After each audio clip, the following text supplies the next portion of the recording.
Olá, bem-vindo à 16ª temporada do PQU Podcast, podcast para psiquiatras em formação. Aqui é evidência com opinião. Eu sou Luiz Alberto Etten e é uma satisfação tê-lo como ouvinte. Não muito tempo depois que Kraepelin descreveu a doença mental que ele denominou demência precoce, e que agora é mais conhecida como esquizofrenia, ocorreu não só um despertar geral de interesse clínico pelo quadro, como também gradualmente começou a se manifestar uma atitude terapêutica mais racional em relação a ela. A cada ano que passa, investigações sobre os vários aspectos da esquizofrenia vêm crescendo a ponto de que essa condição já não está envolta em desespero abjeto e passou, ao contrário, a ser considerada com renovado otimismo. Esse é o resumo, em tradução livre, dos primeiros parágrafos do artigo O Tratamento da Esquizofrenia, uma revisão da literatura, de autoria do psiquiatra norte-americano Leland Hincie, à época afiliado ao New York State Psychiatric Institute, na Wards Island, em Nova York, publicado no volume 3 do periódico Psychiatric Quarterly, em 1929.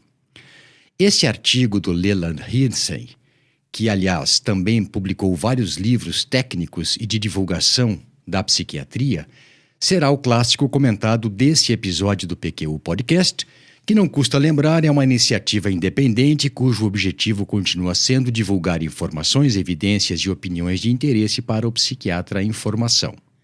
Se gosta desse nosso projeto, fale dele e compartilhe seu link com amigos e colegas para que seu alcance continue crescendo.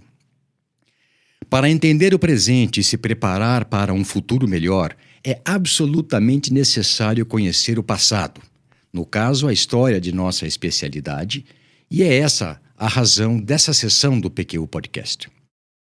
É sabendo melhor como as coisas já foram que damos o devido valor para o progresso que foi feito e que evitamos, ou melhor, diminuímos o risco de nos entusiasmarmos com abordagens terapêuticas que não passarão de modismos efêmeros e que, na prática, nos distanciam do que seria comprovadamente eficaz. O artigo de Leland Hincie é dividido em tópicos. O primeiro deles é psicoterapia. Em termos de abordagem psicológica, e à época o que se tinha era a psicanálise, já se pensava, em linha com o que propunham Freud, Jung e Bleuler, que os sintomas da demência precoce não deviam ser considerados como produções dispersas e bizarras, mas sim como representações de significado definido para o indivíduo. E mais que esse significado era, às vezes, mais transparente na demência precoce do que nas neuroses. Entretanto, Freud não recomendava a aplicação de seu sistema no tratamento da esquizofrenia. Ele agrupava essa doença mental entre as neuroses narcísicas, uma classe que, em geral, segundo ele, não respondia à forma psicanalítica de tratamento. Outros clínicos e pesquisadores consideravam, inclusive, que a aplicação da psicanálise em pacientes com esquizofrenia poderia fazer mais mal do que bem. Provavelmente a contribuição mais esclarecedora e abrangente sobre os meios de abordagem psicoterapêutica da demência precoce até aquele momento foi escrita e proposta por Charles Campbell, psiquiatra escocês, discípulo de Emil Kraepelin em Munique e que trabalhou também com Alois Alzheimer e Carl Jung, ou seja, teve contato precoce tanto com a tradição neuropatológica alemã quanto com a nascente psicanálise. Em 1904, aos 28 anos, ele se mudou para os Estados Unidos, onde se tornou uma figura central da psiquiatria acadêmica americana. Ele indicava os métodos de abordagem dependendo do estágio da doença mental e incentivava o estudo intensivo dos traços constitucionais do paciente, de seus hábitos e ideais, enfatizando que o tratamento especial de um caso, em oposição ao manejo geral, consiste na interpretação dos sintomas individuais, em sua resolução em forças componentes e em lidar com essas forças de uma forma saudável. À época, pensava-se que a psicanálise pudesse remover ou modificar a intensidade de certos sintomas físicos, ajudar a modificar a atitude do paciente em relação às pessoas do ambiente, proporcionar mudança da relação do paciente com os parentes próximos e revelar ao paciente as raízes de ciúmes, antipatias, paixões e a origem de certos entusiasmos, estéticos e religiosos, por exemplo. Campbell sustentava que a psicanálise não era uma chave para as psicoses, mas um fermento cuja influência não pode ser superestimada. Ele considerava a psicanálise como um passo auxiliar na reeducação do indivíduo. Finalizando o tópico psicoterapia, Leland Hinze escreve: depreende-se das observações apresentadas até agora que pacientes com esquizofrenia formam um grupo amplo e variado e que uma abordagem terapêutica única não é recomendada. Às vezes, a psicanálise isoladamente pode ser suficiente para induzir melhora. Em outras ocasiões, a reeducação pode alcançar os mesmos resultados e, ainda em outras, a retirada do ambiente habitual para a vida hospitalar menos estressante pode ajudar a atingir um ajustamento mais tranquilo. Uma combinação das três pode ser o procedimento de escolha. Passemos agora ao tópico preparações biológicas, que era também denominada a organoterapia das doenças mentais. Alguns princípios orientaram os pesquisadores na busca de um remédio que pudesse ser valioso no tratamento da esquizofrenia. Entre eles está a consideração de que o sistema endócrino era, ao menos em parte, responsável por alguns dos fatores associados ao quadro clínico. Na maioria das instituições, entretanto, a terapia endócrina tinha se mostrado ineficaz. Kraepelin e Bloiler, por exemplo, utilizaram esse tipo de terapia de forma extensa e intensiva sem bons resultados. Mesmo assim, havia relatos de séries de casos de pacientes com demência precoce, esquizofrenia, tratados com preparações testiculares e ovarianas, Testozan e Ovozan, respectivamente, prática fundamentada na crença de que as glândulas germinativas fossem disfuncionais nesses casos. Os resultados com essas preparações, bem como com o transplante ovariano e com a administração de corpos lúteos a mulheres com esquizofrenia, não mostraram resultados promissores. A administração de extratos de tireoide e de hipófise em pacientes esquizofrênicos tampouco revelou-se benéfica, escreveu Hinze. O mesmo se deu com o uso de extratos de timo, que entusiastas defendiam como sendo a glândula que forneceria nucleínas ao órgão da mente que estava perturbado na esquizofrenia. Hinze assim conclui esse tópico do artigo. Em uma revisão da literatura sobre organoterapia na esquizofrenia, tem-se a impressão de que, em alguns casos, foram obtidos resultados encorajadores, mas que o número total de pacientes tratados ainda não permite afirmar com segurança que os produtos disponíveis no mercado tenham valor uniforme. Passemos agora ao tópico farmacoterapia. Hinze escreve que por algum tempo a narcose prolongada ocupara a posição de destaque na terapêutica da esquizofrenia, mas na época, fim dos anos 20, o procedimento vinha sendo menos empregado. O Somnifen, nome comercial de um derivado barbitúrico, era a droga de escolha, mas passou a ser rejeitada por vários pesquisadores em razão de sua ação pouco confiável e de seus efeitos nocivos.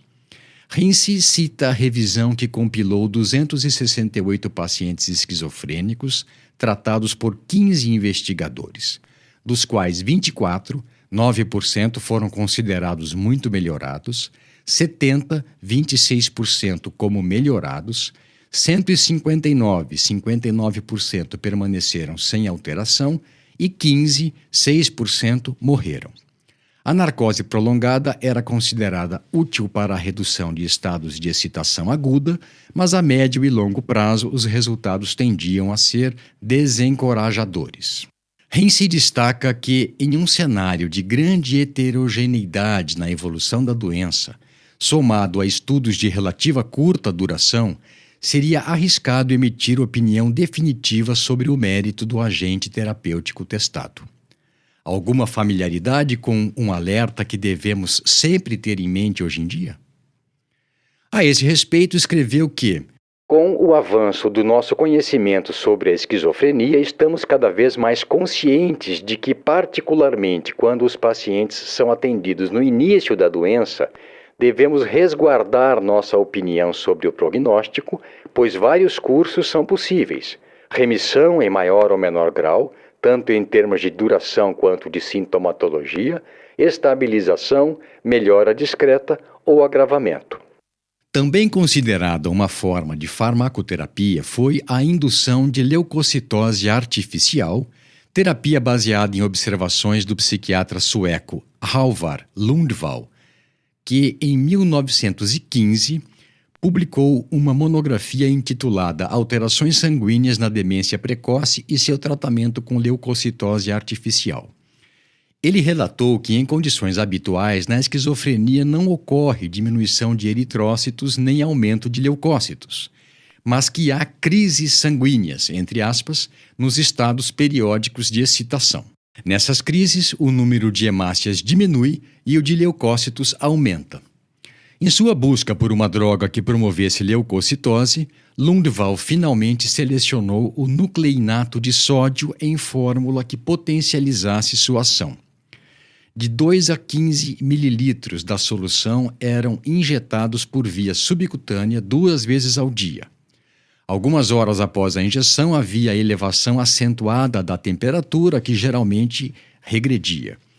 O objetivo do tratamento era manter a leucocitose com a menor dose possível e durante o maior tempo possível. Dos 25 pacientes esquizofrênicos tratados dessa forma por Lundvall, dentre os quais muitos eram idosos e estavam debilitados, 11 receberam alta hospitalar como clinicamente curados, 2 foram considerados não totalmente curados, mas capazes de trabalhar, 5 melhoraram e 7 permaneceram inalterados. Ainda no tópico farmacoterapia, consta a infusão de cloreto de sódio a 0,9%, o conhecido soro fisiológico, que derivou da observação de Kraepelin de que alguns pacientes que recusavam o alimento passaram a comer quando receberam essa infusão.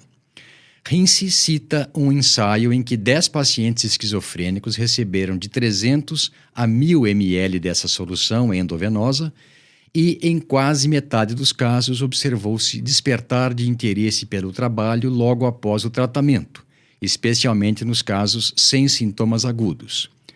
Remissões ocorreram em 4 casos, a mais longa durando 4 meses. O emprego de cloridrato de cocaína, o uso de sais metálicos, manganês, cádmio e césio, isolado ou em associação com organoterapia, vacinoterapia ou jejum, a aplicação de strycnotonon, uma fórmula contendo arsênio, estricnina e glicerofosfato, esse último considerado um tônico nutritivo no início do século XX, a administração intratecal de sulfato de magnésio, a terapia com luminal, à época o nome comercial do fenobarbital, que fora lançado em 1912, e o uso de arsênio isoladamente no tratamento de pacientes com demência precoce ou esquizofrenia não possuíam evidências suficientes para que se permitisse afirmar com segurança sobre seu mérito terapêutico. Mais um tópico do artigo de revisão, a terapia febril, ou pireterapia. Hinze nos conta que a terapia febril não estava mais sendo extensivamente empregada no tratamento da esquizofrenia na época em que ele redigiu o artigo, mas ele cita trabalhos descrevendo resultados favoráveis em que a febre era induzida pelo uso de tuberculina e pela injeção intravenosa de vacina contra a febre tifoide. O famoso psiquiatra Karl Menninger, formado em medicina em Harvard, adepto da psicanálise, mas também adepto a experimentações biológicas, é citado como autor de um trabalho sobre a injeção endovenosa da vacina da febre tifoide 2 vezes por semana até um total de 30 acessos febris.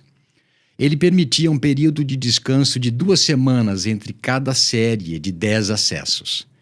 De 33 pacientes esquizofrênicos tratados com essa técnica, 21 teriam melhorado.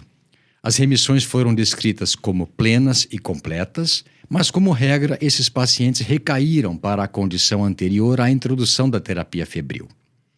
Assim como você, psiquiatra em formação, deve estar fazendo agora, o próprio Menninger questionou se a terapia febril, como ele a realizava, produzia resultados melhores do que os que teriam ocorrido na ausência dela. Também se utilizava naquela época malária benigna, inoculada artificialmente como tratamento da esquizofrenia. Havia relatos de retorno completo ao normal na maioria dos pacientes durante e logo após o curso da malarioterapia. Porém, ao final de 2 meses, poucos não haviam recaído substancialmente. A conclusão era de que os resultados desse tratamento em pacientes com esquizofrenia não eram duradouros e que ele ainda podia ter efeitos nocivos marcantes, piora da condição clínica e morte de alguns pacientes. Mais um tópico da revisão de Hinze: meningite asséptica.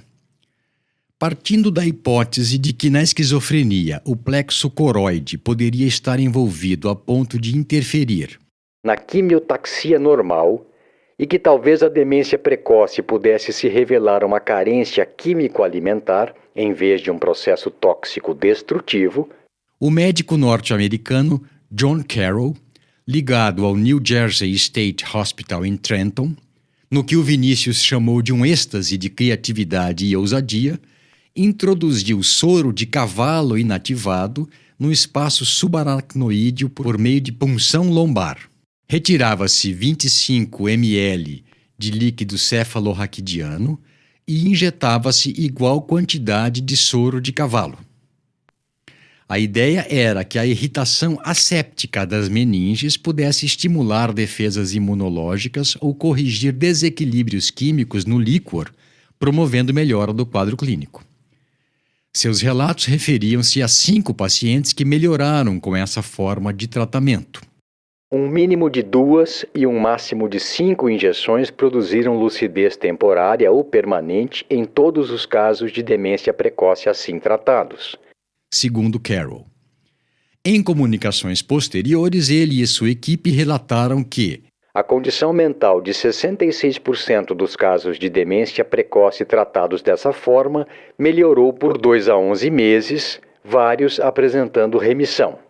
Daniel Barr e C.M. Barry, médicos psiquiatras americanos ligados também ao New Jersey State Hospital em Trenton, acompanharam muitos dos pacientes submetidos à chamada meningite asséptica terapêutica, a injeção intratecal de soro de cavalo, iniciada por Carroll, e concluíram que houve melhora mental de grau variável em grande porcentagem de casos, sendo que pacientes mais jovens são mais responsivos e sua melhora é mais duradoura. Também apontaram limitações. Pacientes com mais de 45 anos, pacientes com tuberculose e os portadores de outras doenças sistêmicas, como arteriosclerose, doença cardiorrenal, adenopatia generalizada, persistência do timo, etc. Passemos agora à soroterapia. Partindo da suposição de que a injeção do soro humano normal pudesse produzir uma antitoxina ou de alguma forma dar origem a um fermento defensivo, entre aspas, o psiquiatra alemão George Jacobi tratou 10 pacientes com esquizofrenia, 5 hebefrênicos e 5 catatônicos ao longo de 3 meses com injeções intravenosas de sangue retirado de pacientes histéricos. De 200 a 250 ml de sangue eram retirados sob condições estéreis, centrifugados e parcialmente inativados pelo aquecimento a 56 graus Celsius, passo posteriormente considerado desnecessário. Cada paciente recebia uma injeção intravenosa de 50 a 70 ml de soro a cada 8 horas. Nenhuma melhora evidente foi observada no grupo hebefrênico. Contudo, entre os catatônicos, 2 apresentaram melhora acentuada e um terceiro mostrou melhora questionável do quadro clínico. 2 pacientes permaneceram inalterados.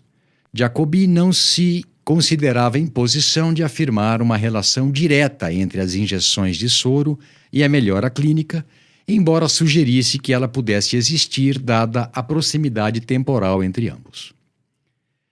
Hince cita também um trabalho em que 5 pacientes esquizofrênicos tratados com injeções intramusculares do seu próprio sangue experimentaram resultado altamente benéfico.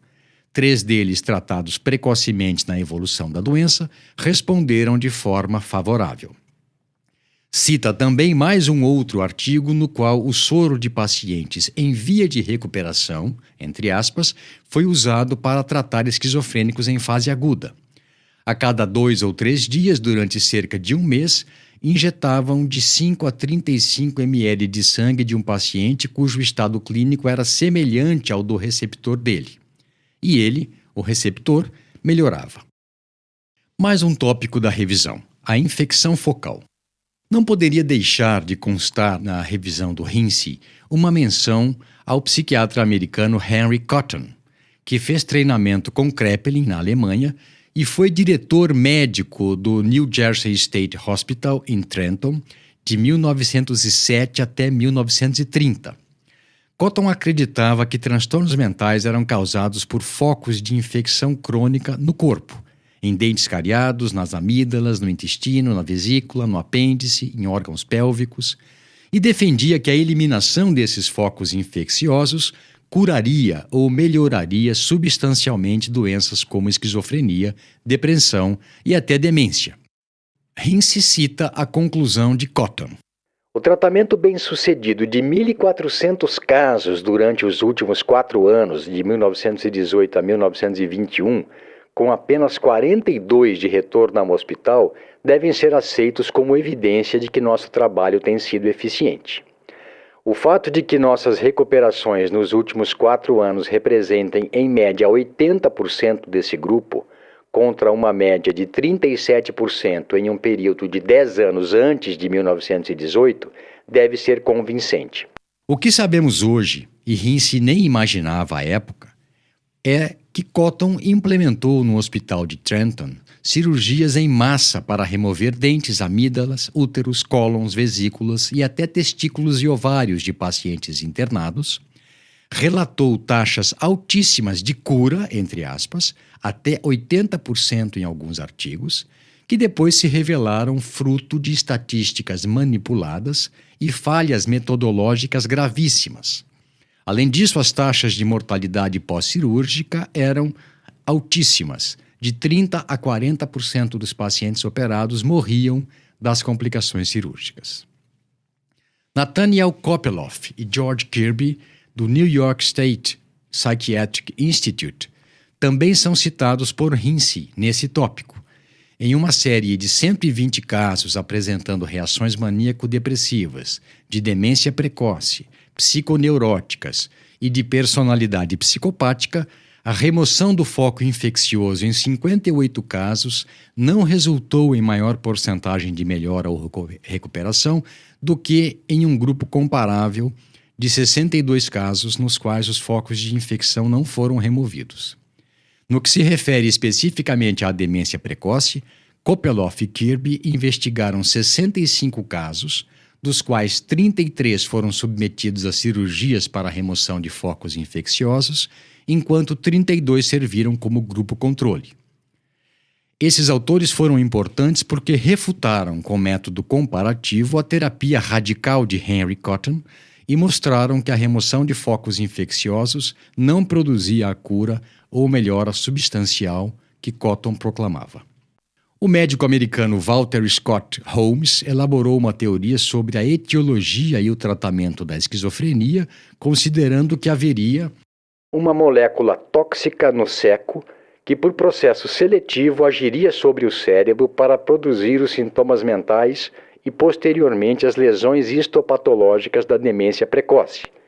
Com base nessa hipótese, Holmes recomendava irrigações diárias do seco com grandes quantidades de água, 5 horas após a última refeição do dia, por meio de uma apendicostomia, até que todos os aminoácidos fossem removidos.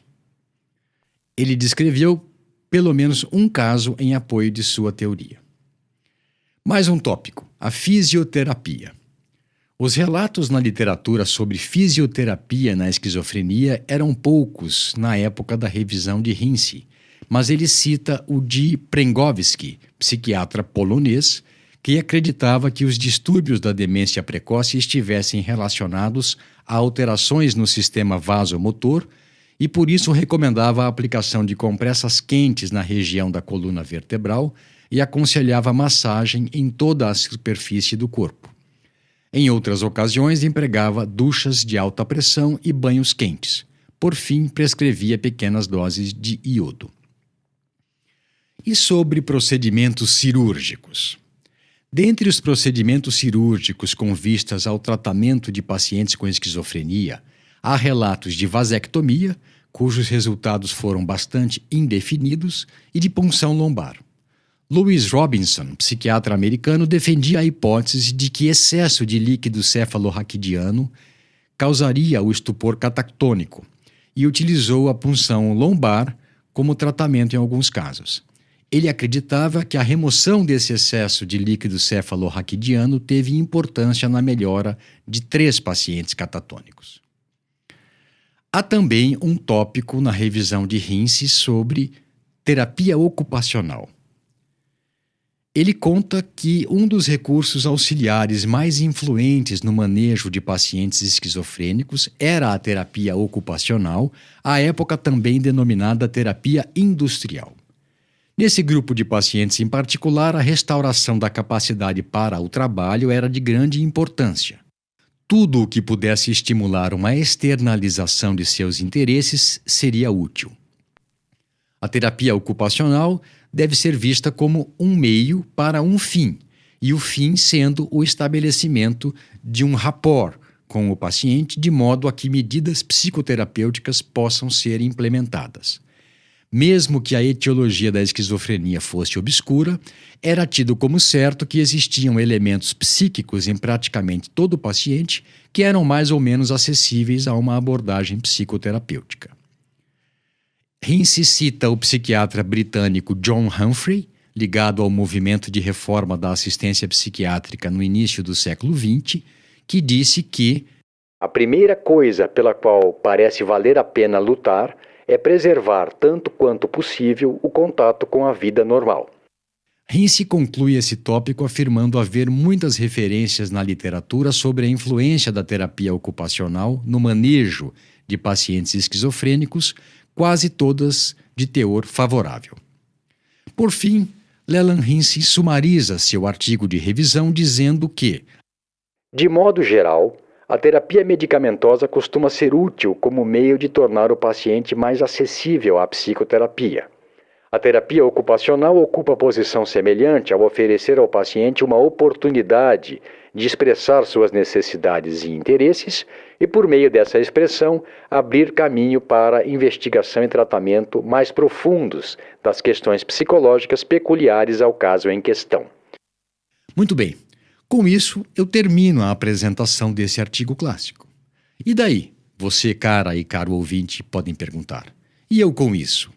Bem, lembre-se de que depois de 1930 e antes do advento da clorpromazina no começo da década de 50, foram empregados no tratamento dos pacientes com esquizofrenia o coma insulínico, a terapia convulsiva por cardiazol ou metrazol, a eletroconvulsoterapia, que ainda sobrevive, mas com indicações diferentes, e a lobotomia, e que todas essas abordagens terapêuticas, se é que podemos hoje denominá-las assim, tiveram adeptos entusiastas. Se hoje lhe parecem mais técnicas de tortura e mutilação, lembre-se, e o trabalho de Hinze é uma prova disso, de que foram publicadas em revistas científicas, mesmo a imensa maioria consistindo de tentativas de base empírica com efeitos pouco sustentáveis. Será que não há uma lição a se tirar daqui com relação às novas propostas revolucionárias de que temos notícia hoje? No mínimo para que elas sejam utilizadas com muito critério e sejam muito bem descritas antes do seu uso clínico disseminado. Um abraço e até a próxima.